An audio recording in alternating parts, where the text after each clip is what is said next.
here's your EOAlive weather forecast. Hope all have a great Tuesday. Gabe Curtis reporting on the September 13th, brought to you by Conklin Insurance Insurance. Those highs have topped out into the upper 70s for much of us today, an exception for the mountains, cooler into the upper 60s and warmer out towards the far south into the low to mid 80s. Heading out the door this afternoon, we've seen the most storm activity develop across the central part of our region, as I anticipated that banked into the Wallowas, although we did see a few lightning strikes into the eastern Grand Ronde Valley. That widespread activity has spread to the east, but we'll still see some spotty thunder and lightning up towards the north overnight tonight. In fact, the places that didn't see it west of I-84, models are insisting we see at least a few cells develop out that way. Otherwise, completely dry out towards the south, where we will see less cloud cover, creating some foggy areas overnight tonight, dropping those temperatures into the low to mid 40s.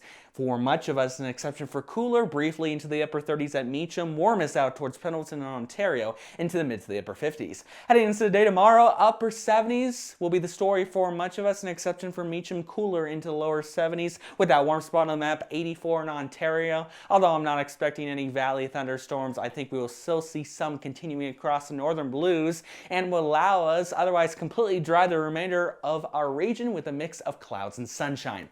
Heading into the day tomorrow for LeGrand, it looks like this will start out into the lower 50s at the 8 o'clock hour with some scattered clouds, beginning with a light westerly wind flow.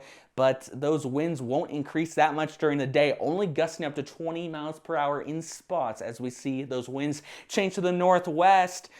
Those storms that develop into the mountains may just throw our valley a few sprinkles. Otherwise, we will remain dry with those highs remaining into the upper 70s. We'll drop into the low to mid 40s overnight. Just a smidge cooler on Thursday as we see just a few more clouds into the mix, with a slight chance for an isolated storm developing. As we head into my 7-day forecast, we'll gradually see more clouds as the week progresses, but there'll still be some breaks in the mix, keeping that slight chance for storms into the picture. But you may live in the spot where you stay dry. It's not till late Saturday that we see gloom return as our next front moves in, bringing us widespread rain overnight into early Sunday before we see more sunshine in the mix, becoming dry into early next week, with those highs remaining into low to mid 60s and those lows into the mid to the upper 30s. But models are hinting at a return of 70-degree high temperatures into later next week. This has been Gabe Curtis, bringing the most accurate forecast you can get here in Eastern Oregon. Thank you to the folks down at Conklin Insurance for sponsoring this weathercast, and I will be back tomorrow.